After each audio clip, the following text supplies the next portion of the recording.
Assalamualaikum warahmatullahi wabarakatuh. Mari klik subscribe di channel ini dan aktifkan tanda loncengnya untuk mendapatkan update pemberitahuan di video berikutnya.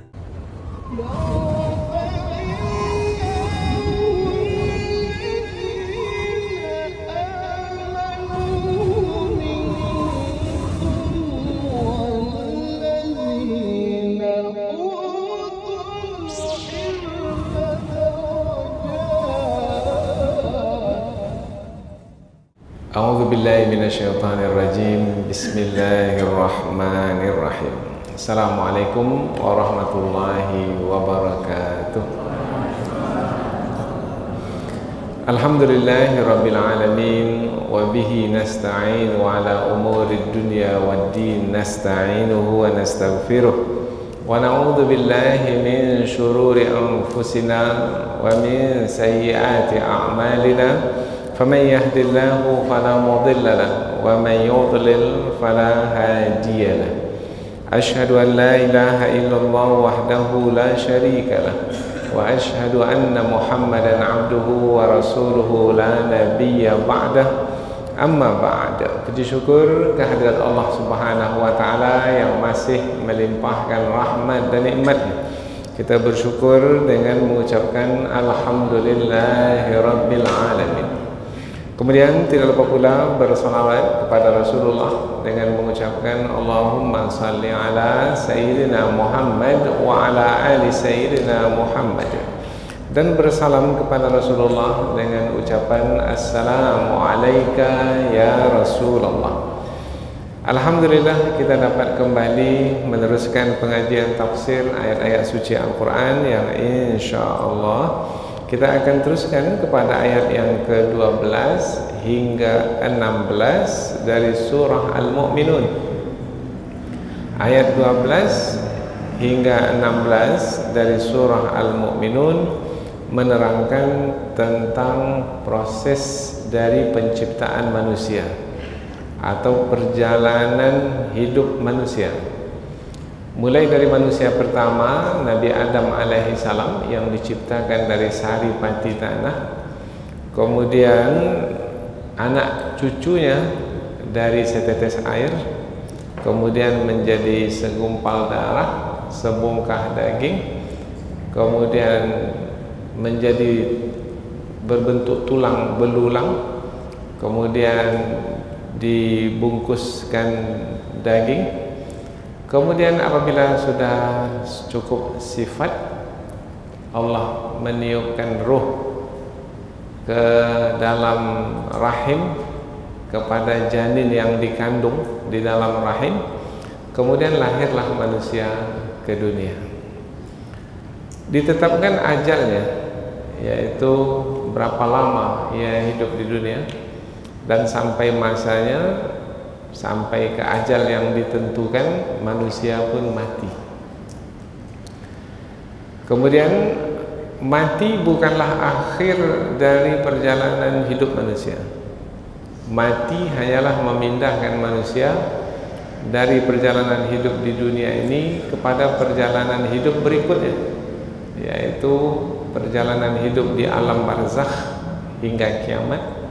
Kemudian kiamat pun terjadi.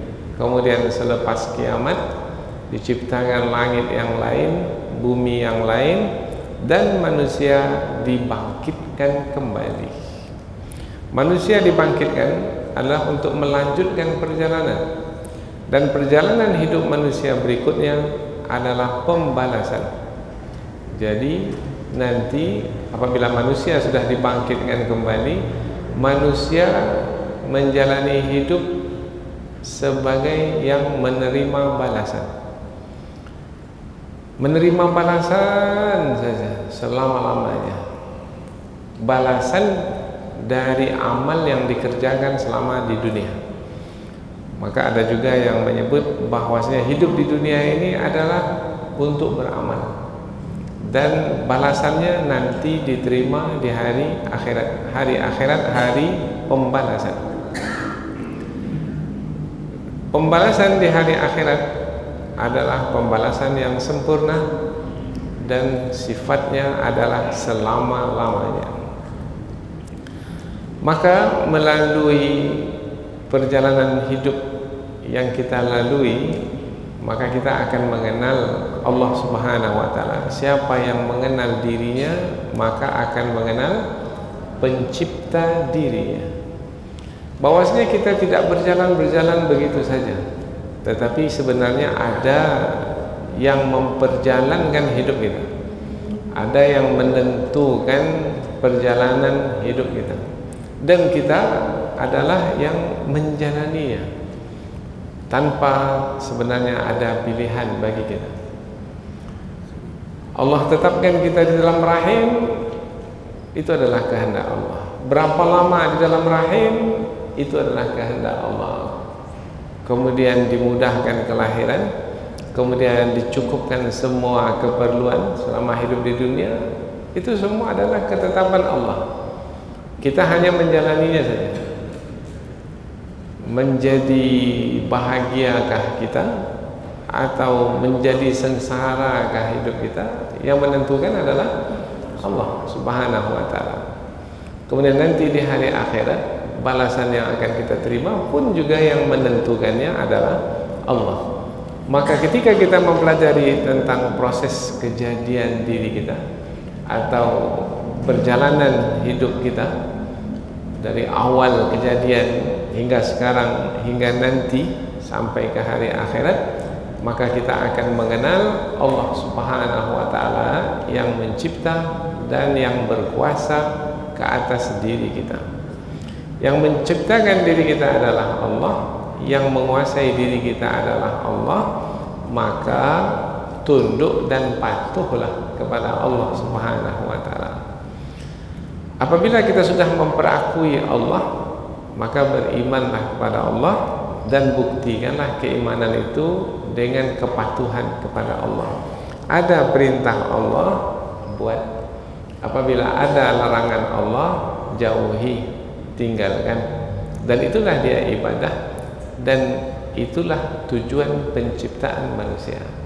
Manusia diciptakan adalah untuk beribadah kepada Allah. Wa ma khalaqtul jinna wal insa illa liya'budun. Tidaklah aku ciptakan jin dan manusia, Allah berfirman, tidaklah aku ciptakan jin dan manusia melainkan untuk beribadah kepada-Ku. Jadi hidup kita itu sebenarnya untuk beribadah, dan jangan difahami ibadah itu hanyalah sholat saja, tidak. Puasa saja, tidak. Ibadah apa saja yang kita lakukan sebagai kepatuhan kepada Allah yang kita imani, itu adalah ibadah. Kita makan sebagai perintah Allah, kita makan makanan yang halal, itu adalah ibadah. Kemudian kita tidur dengan berserah diri kepada Allah, bahwasanya Allah lah yang menidurkan kita dan yang akan membangunkan kita besok. Kita mengingat Allah yang menidurkan dan membangunkan kita, maka kita pun berserah diri kepada Allah, maka tidur kita itu pun bernilai ibadah. Jadi hidup manusia sebenarnya adalah untuk beribadah.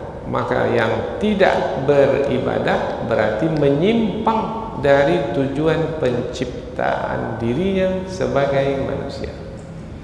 Jadi siapa hamba yang bersyukur? Hamba yang beribadah kepada Allah, karena untuk itulah ia diciptakan. Apabila hamba itu tidak bersyukur, mengikuti kehendak hawa nafsu, kemudian bersenang-senang dalam kehidupan dunia ini, dan tidak mau tunduk dan patuh kepada Allah, lain yang Allah perintahkan, lain pula yang ia buat, bahkan yang Allah larang yang ia kerjakan, orang yang seperti itu adalah orang yang menyimpang dari penciptaan dirinya sebagai manusia. Maka orang yang seperti itu adalah orang yang tidak bersyukur, disebut juga sebagai orang yang kufur kepada Allah. Na'udzubillah min dzalik. Kita berlindung kepada Allah dari kekufuran. Inilah sebagai mukaddimah dari ayat-ayat yang akan kita pelajari, yaitu mulai dari ayat yang ke-12 hingga 16 dari surah Al-Mu'minun. Sebagaimana biasa, kita akan membaca ayat-ayat yang akan kita pelajari terlebih dahulu. Kemudian kita akan terjemahkan secara kata per kata. Setelah itu barulah kita pindah ke tafsir ayat. Allah Subhanahu wa taala berfirman, A'udzubillahi minasyaitonirrajim. Bismillahirrahmanirrahim. Wa laqad khalaqnal insana min sulalatin min tin. ثم جعلناه نطفة في قرار مكين ثم خلقنا النطفة علقة فخلقنا العلقة مضغة فخلقنا المضغة عظاما فكسونا العظام لحما ثم أنشأناه خلقا آخر فتبارك الله أحسن الخالقين ثم إنكم بعد ذلك لميتون ثم إنكم يوم القيامة تبعثون. Allah Subhanahu wa taala berfirman, walaqad, dan sesungguhnya, khalaqna, kami telah menciptakan, al-insan, manusia, min sulalatin, dari saripati, min tin, tanah, dari saripati tanah. Thumma, kemudian, ja'alnahu, kami jadikan manusia nutfah. Asalnya yang dari saripati tadi adalah setetes air, fi, di dalam, qararim makin, qarar, tempat, makin, kokoh, tempat yang kokoh. Tempat yang kokoh yang dimaksudkan adalah rahim, kokoh, melekat di dinding rahim, sehingga air tadi tak jatuh, tidak gugur, tidak keguguran. Nah, di dinding rahim itulah berubah. Perubahan berikutnya, summa, kemudian, khalaqna, kami ciptakan, an-nutfata, setetes air tadi, nutfah, yang dimaksudlah air mani, alaqah, yaitu yang bergantung di dinding rahim, berupa darah, segumpal darah. Sudah berubah tadi air, kemudian berubah darah, segumpal darah. Fa khalaqnal 'alaqah, kemudian kami ciptakan yang segumpal darah itu mudghah, sebongkah daging. Dah berubah pula lagi sekarang menjadi daging. Fa khalaqnal mudghata, fa khalaqna, lalu kami ciptakan, al mudghata, sebongkah daging itu, idhama, tulang belulang.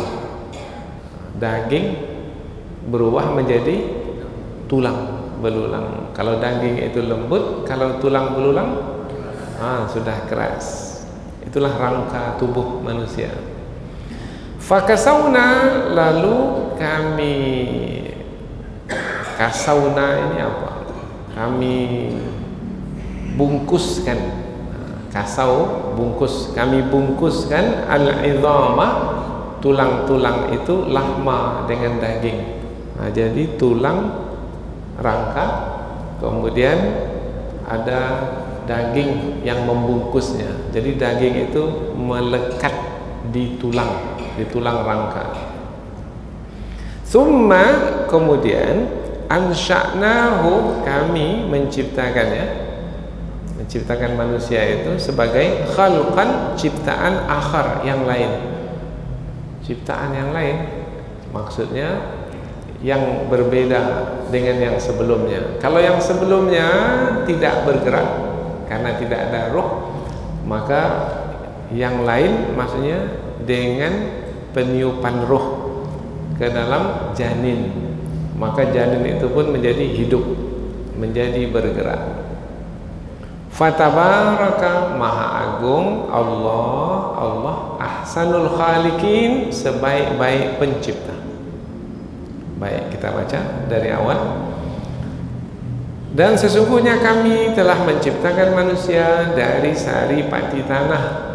Kemudian kami menjadikannya manusia yang dari sari pati tanah itu berupa setetes air, yaitu air mani yang diletakkan di dalam rahim yang kokoh. Kemudian kami menciptakan setetes air itu menjadi segumpal darah, dan kami ciptakan yang segumpal darah itu menjadi sebongkah daging, dan kami jadikan yang sebongkah daging itu tulang belulang, lalu kami bungkuskan tulang belulang itu dengan daging.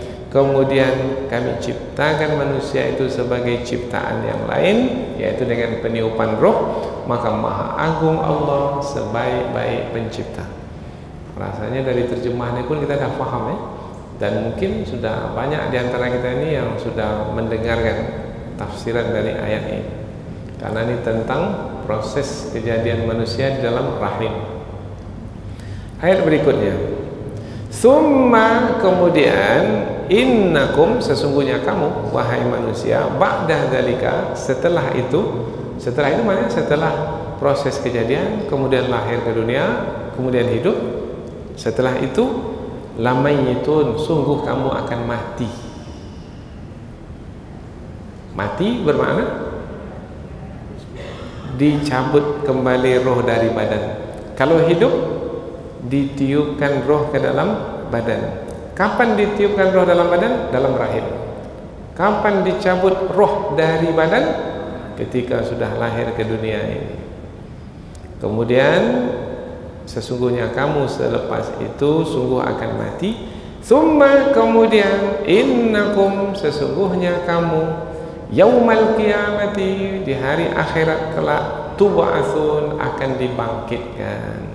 Oh, berarti kematian bukan akhir dari perjalanan hidup manusia. Ada hari kebangkitan. Kemudian sesungguhnya kamu pada hari kiamat akan dibangkitkan, atau pada hari akhirat akan dibangkitkan. Jadi dari 4 ayat yang kita pelajari ini, 12, 13, 14, 15, 16, 5 ayat. 5 ayat yang kita pelajari ini menerangkan tentang kejadian diri kita yang berawal dari sari pati tanah.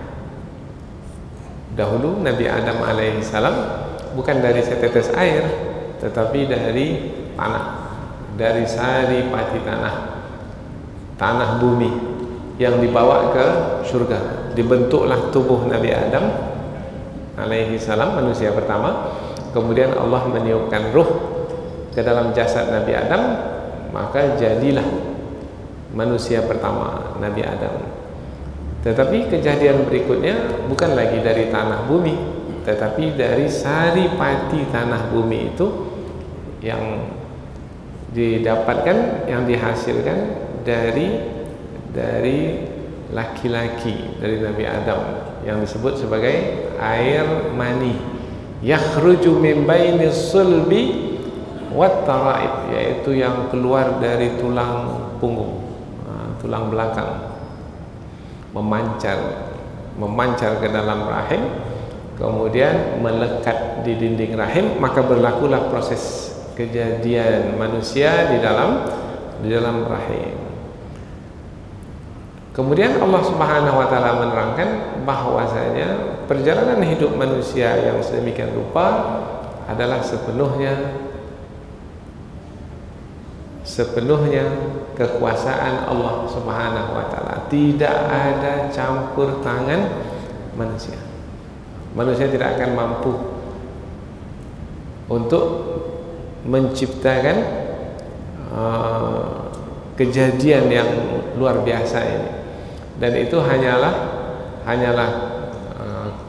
kekuasaan Allah Subhanahu wa taala semata, yang semestinya manusia apabila mengenal Allah yang maha berkuasa dalam penciptaan dirinya, maka hendaklah ia beriman kepada Allah Subhanahu wa taala, yaitu dengan membuktikan keimanan melalui ibadah yang dikerjakan. Andaikan manusia beriman kepada Allah, kemudian membuktikan keimanannya itu dengan ibadah yang dikerjakan, yaitu amal soleh, maka manusia itu adalah manusia yang beruntung. Dan nanti di hari akhirat ketika dikembalikan kepada Allah Subhanahu wa taala akan dimasukkan ke dalam surga Firdaus. Maka berkaitanlah ayat-ayat yang kita pelajari ini dengan ayat-ayat yang sudah kita pelajari sebelumnya. Karena di awal surah Al-Mu'minun Allah menerangkan tentang orang-orang beriman adalah orang-orang yang beruntung karena melakukan amal-amal saleh yang dengan amal-amal tersebut mereka dimasukkan ke dalam surga Firdaus. Nah, setelah Allah menerangkan tentang keberuntungan orang-orang beriman, maka Allah menerangkan tentang sebab keberuntungan itu sebenarnya adalah karena manusia ketika diciptakan oleh Allah dan dilahirkan ke dunia ini, manusia mensyukuri Allah Subhanahu wa taala, yaitu dengan beriman dan beramal saleh. Nanti akan ada lagi lanjutan di ayat yang berikutnya, tetapi kita akan berikan tumpuan di 5 ayat ini berkaitan dengan perjalanan hidup manusia adalah memanjang dari alam rahim ke alam dunia, kemudian alam barzakh, kemudian alam akhirat yang dimulai dengan kebangkitan. Inilah 5 ayat yang akan kita pelajari. Selanjutnya kita pindah ke tafsir ayat, yaitu penjelasan yang agak panjang berkaitan dengan perjalanan hidup kita. Ayat yang ke-12, walaqad, dan sesungguhnya. Apabila kita menjumpai kata wa di pangkal ayat dan, berarti ayat ini adalah sambungan ayat yang sebelumnya. Wa dan, ini kan kata penyambung yang menyambungkan, harful ataf, yaitu huruf yang menyambungkan yang sebelumnya, yaitu tentang manusia yang beruntung yang dimasukkan ke dalam surga Firdaus, kepada yang berikutnya. Yang berikutnya itu adalah tentang manusia juga, yaitu manusia yang mensyukuri nikmat Allah Subhanahu wa taala yang menciptakannya dan yang mencukupkan seluruh keperluan hidupnya, mulai dari alam rahim sampai ke alam dunia ini. Allah yang mencukupkan semua keperluan manusia. Nah, semestinya manusia tidak melupakan Allah Subhanahu wa taala. Dan sesungguhnya bermakna adalah penekanan. Sebenarnya kalau kita lanjutkan, sesungguhnya kami telah menciptakan manusia dari saripati tanah. Sebenarnya Allah menciptakan manusia dari saripati tanah sudah dimaklumi, sudah diketahui oleh semua manusia. Apa perlunya penekanan lagi? Supaya manusia jangan sampai lupa diri, karena rupanya kenyataan yang ada adalah manusia itu banyak yang lupa diri. Lupa dirinya siapa? Seakan-akan dia datang dengan sendirinya ke dunia ini. Tidak. Ada yang menciptakannya sampailah dia lahir ke dunia ini. Maka untuk menerangkan bahwasanya Allah lah yang mencipta dirinya, dan penciptaan dirinya itu dimulai dari setetes air, yang setetes air itu apabila dikembalikan kepada pemilik asalnya, maka sampailah kepada Nabi Adam alaihi salam. Dan apabila sampai kepada Nabi Adam, yang menciptakan Nabi Adam itu pun adalah Allah Subhanahu wa taala. Jadi ayat-ayat yang kita pelajari ini sebenarnya adalah untuk menampakkan, untuk memperlihatkan keberadaan Allah Subhanahu wa taala melalui penciptaan diri kita, penciptaan manusia. Dan sesungguhnya kami telah menciptakan. Kalau disebut menciptakan bermakna dari tidak ada menjadi ada. Nah, itu penciptaan. Mencipta Nabi Adam alaihissalam dari tidak ada menjadi ada. Sebelumnya Nabi Adam tak ada.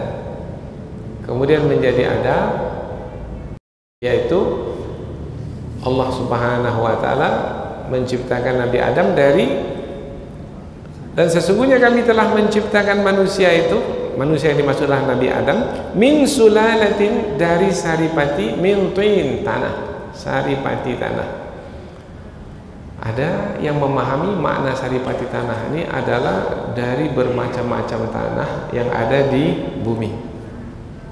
Ada tanah tembikar, ada tanah liat, tanah kering, tanah basah, berbagai macam tanah, kemudian dibawa ke dalam surga.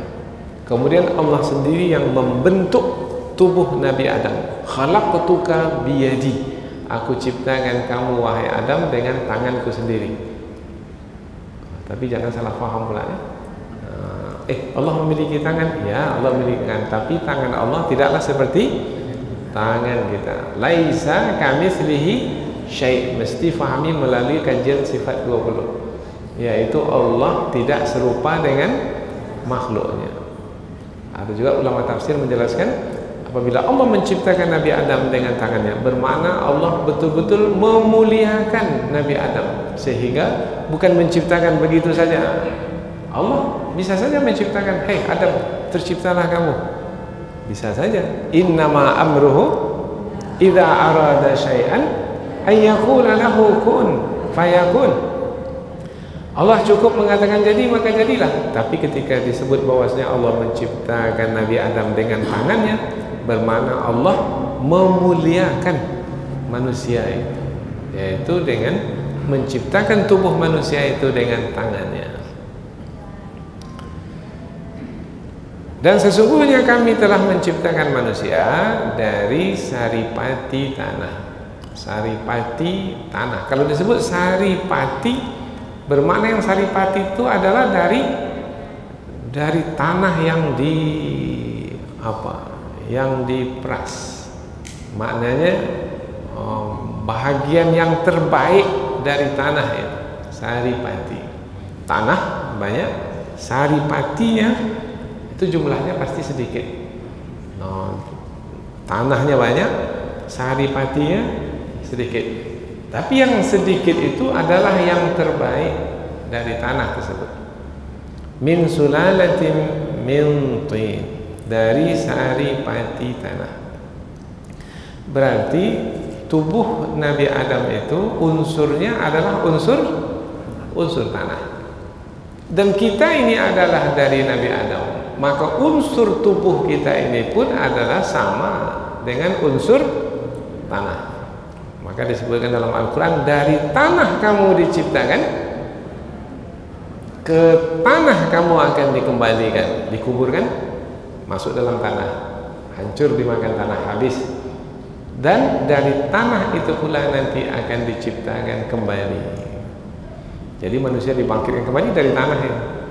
Ya. Tsumma ja'alnahu nutfah. Kemudian kami menjadikan manusia itu, ini setelah Nabi Adam, yaitu asal penciptaannya dari setetes air, nutfah. Nutfah, setetes air. Kata nutfah ini adalah setetes air yang juga saripati. Saripati. Kalau tadi Nabi Adam dari saripati tanah. Kalau nutfah, setetes air, yaitu air mani, dari saripati makanan.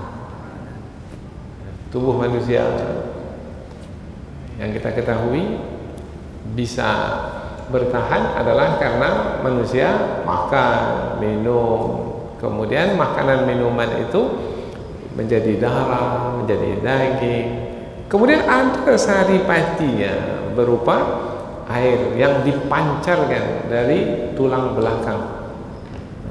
Air yang dipancarkan itu adalah air mani. Itu adalah juga saripati. Dari saripati itulah asal kejadian manusia. Kemudian kami menjadikannya manusia itu dari nutfah, yang nutfah setetes air, yaitu air mani, fi qararim makin, diletakkan di tempat qarar.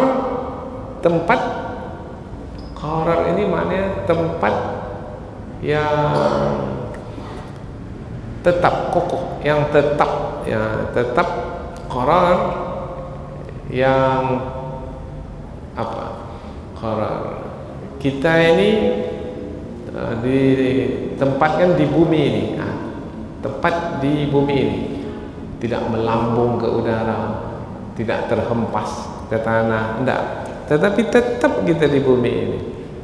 Yaitu dengan adanya gravitasi bumi, maka melekatlah kita ini ke bumi. Jadi bumi ini sebagai qarar kita, tempat kita, ketetapan, tetap kita di sini. Makin kokoh.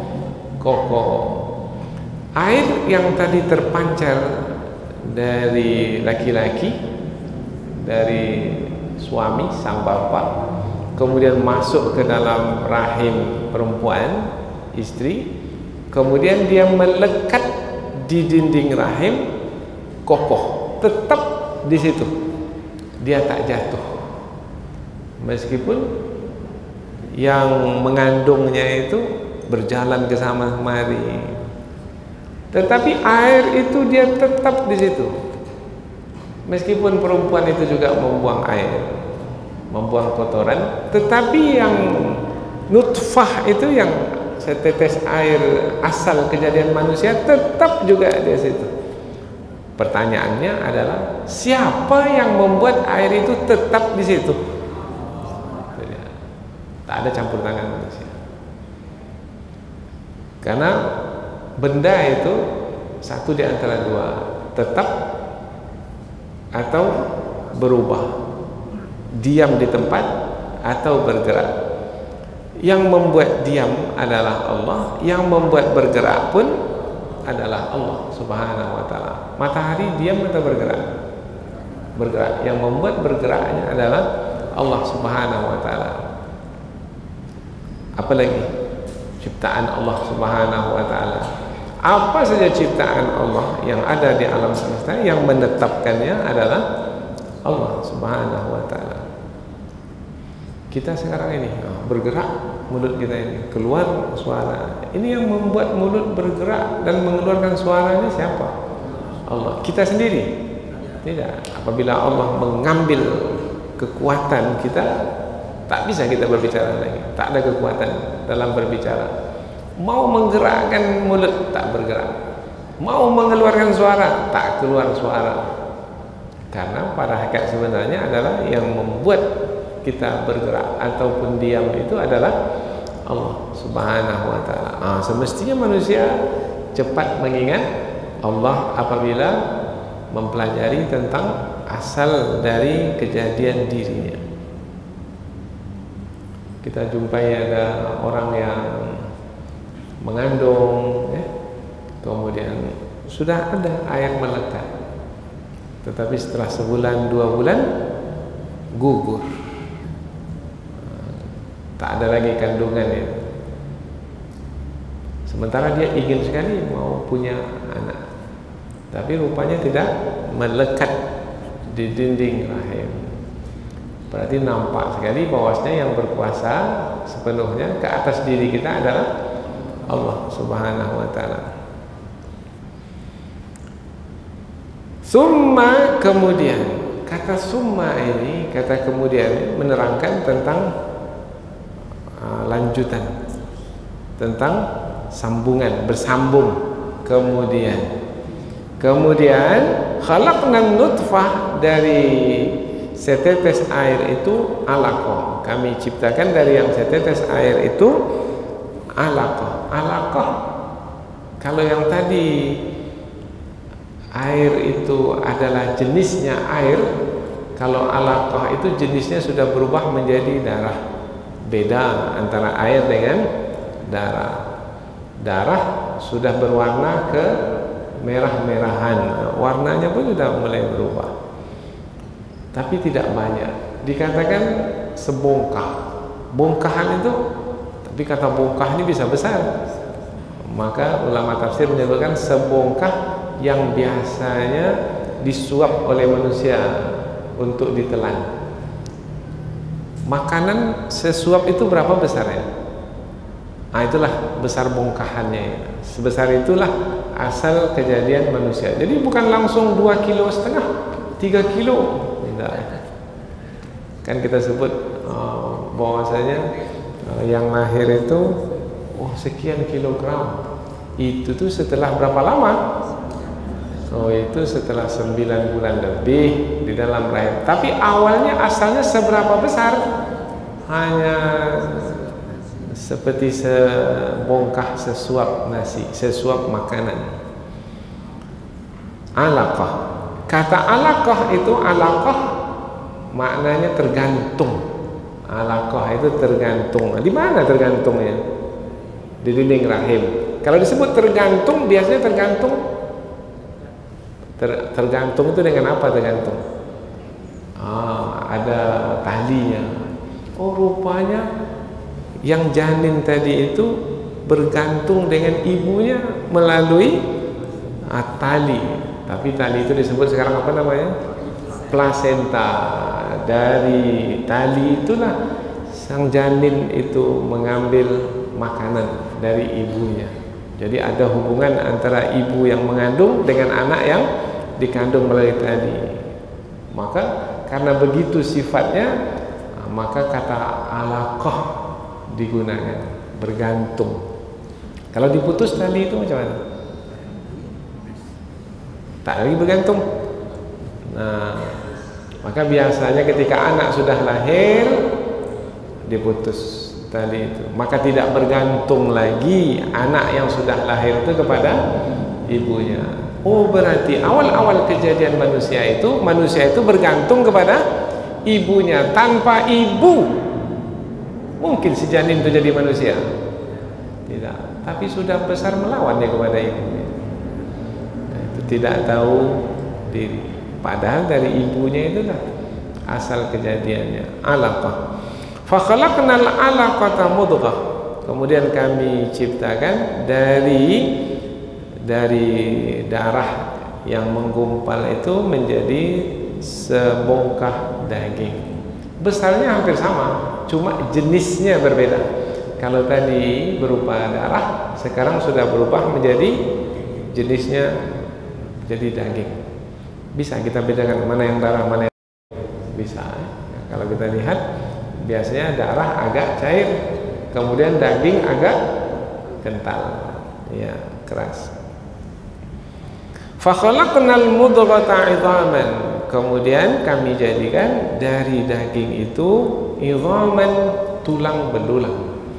Nah, tulang belulang yang dimasukkan di sini adalah rangka tubuh manusia. Tadinya lunak, lembut, tetapi kalau sudah dirangkakan tulang belulang itu sudah ada keras. Dan itu adalah bentuk tubuh manusia. Ada rangka kepala, ada rangka badan, ada rangka tangan, ada rangka kaki, tulang belulang. Maka sudah nampak bentuk tubuh manusia kalau sudah menjadi tulang belulang. Sebelumnya hanya sebongkah saja. Maka kita lihat dengan canggihnya dunia modern sekarang ini bisa mengambil gambar, mengambil foto janin yang ada dalam rahim. Nah, 40 hari pertama seperti ini, 40 hari kedua seperti ini, 40 hari ketiga seperti ini. 40 berapa hari itu? 120. Yang 120 itulah yang disebut dari setetes air menjadi darah, menjadi sebongkah daging, kemudian menjadi tulang belulang. Ini lamanya 120 hari. Berapa bulan itu? 4 bulan. Sudah nampak bentuk tubuh manusia? Kalau dah 120 hari sudah nampak bentuk tubuh manusia. Nah, ketika itulah fakasaunal idhama lahma, kami bungkus tulang belulang itu dengan daging. Semakin jelaslah tubuh manusia di dalam rahim. Thumma ansha'nahu khalqan akhar, kemudian kami ciptakan makhluk yang lain dalam keadaan bentuk rupa yang sudah sempurna itu. Karena sudah ada tulang belulang yang dibungkus dengan daging, maka ditiupkanlah roh ke dalam janin, maka jadilah manusia yang berbeda dengan 120 hari sebelumnya. Kalau 120 hari sebelumnya belum ada roh, tak ada pergerakan apa-apa. Tapi kalau setelah 120 hari roh ditiupkan, maka bergeraklah janin.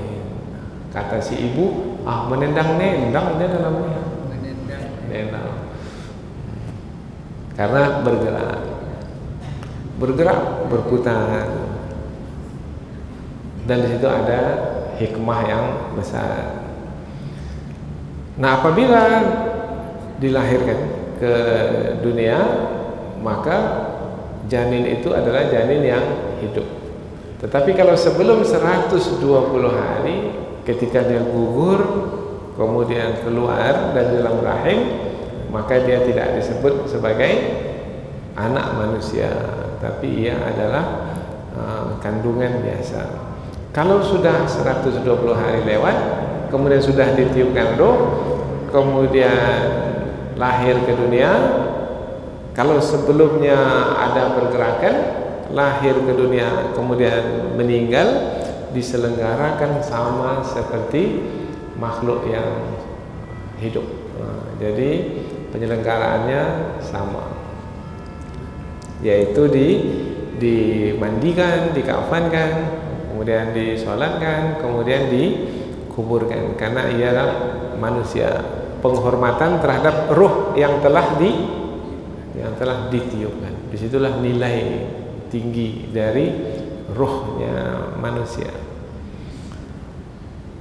Fatabarakallahu ahsanul khaliqin, maha agung, maha tinggi, maha besar Allah Subhanahu wa taala sebaik-baik penciptaan.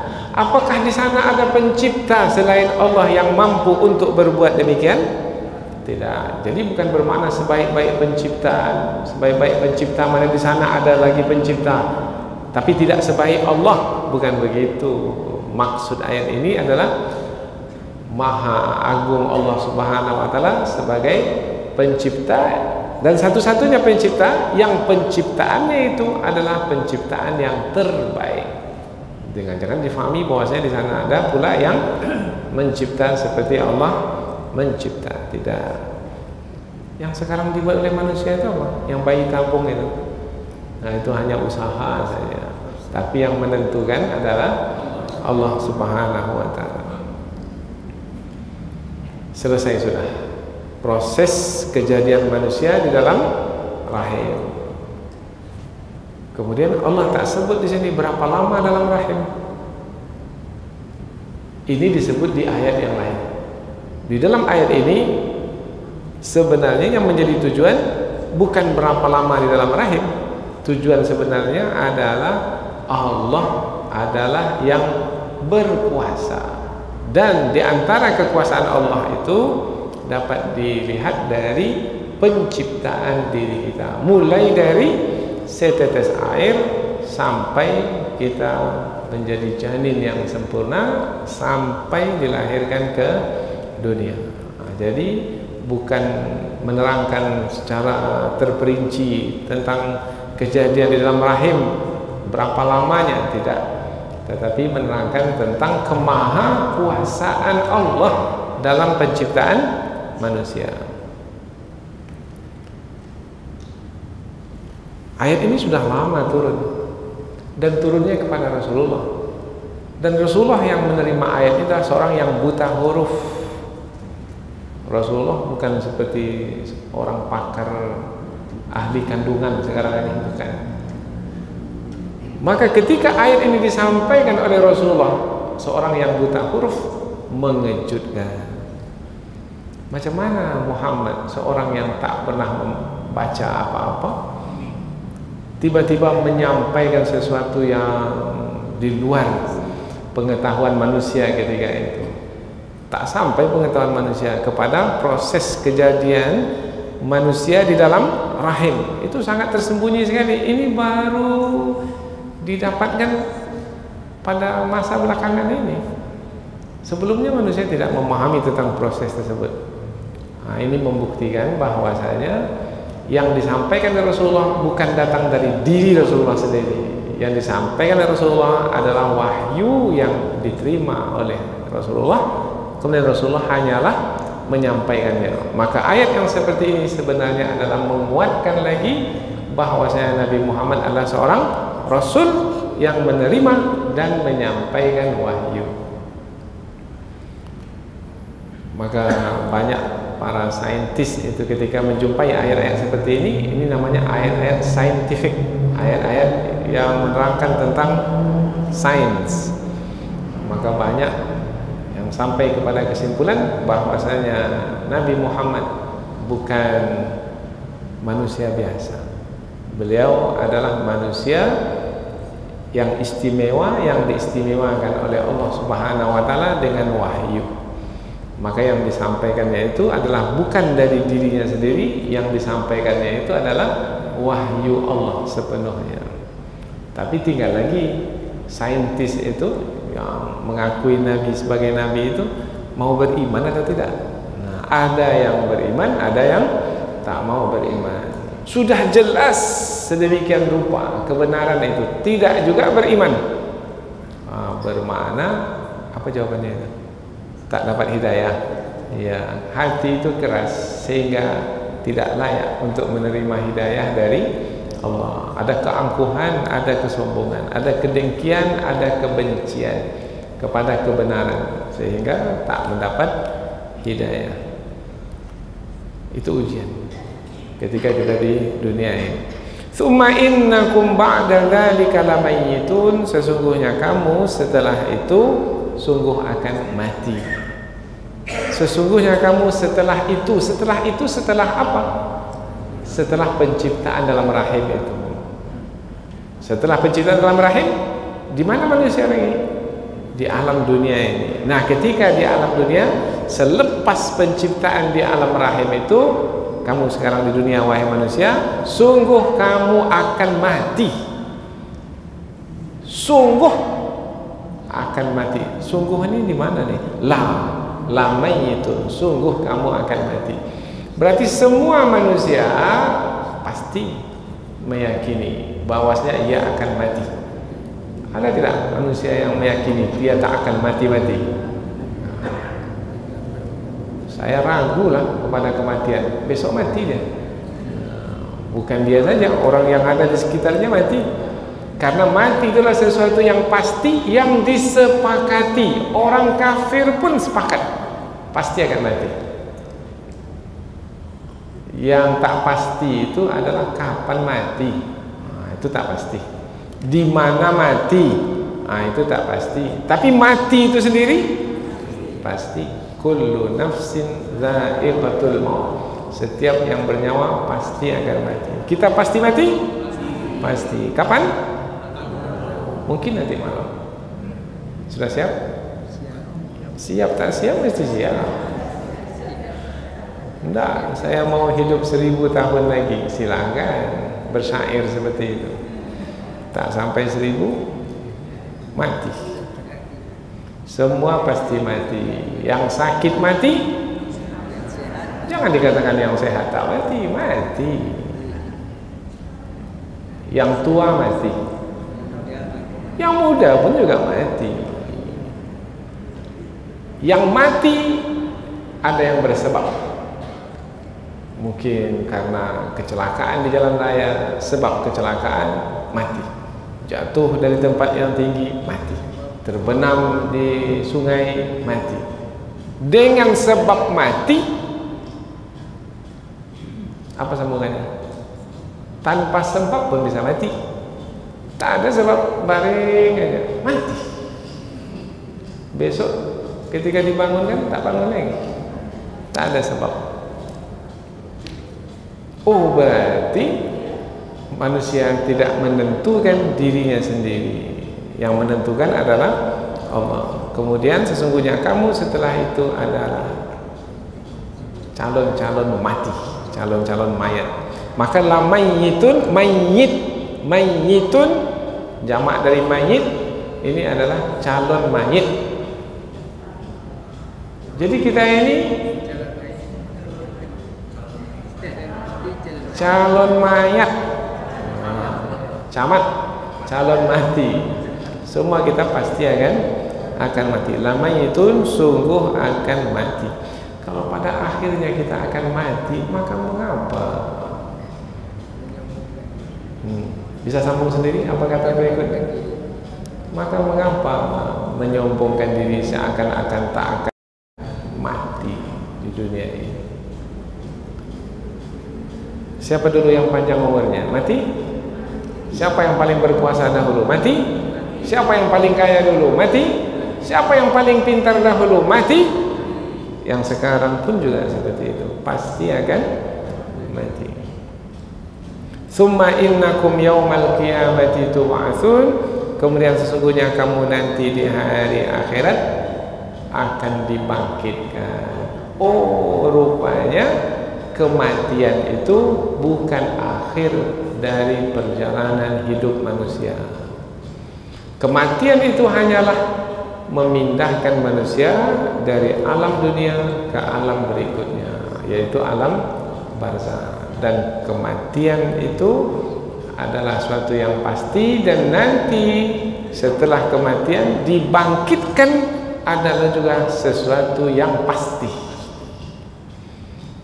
Maka mestilah, karena mati pasti, nanti dibangkitkan adalah pasti, maka mestilah yang pasti-pasti itu kita persiapkan dengan pasti pula.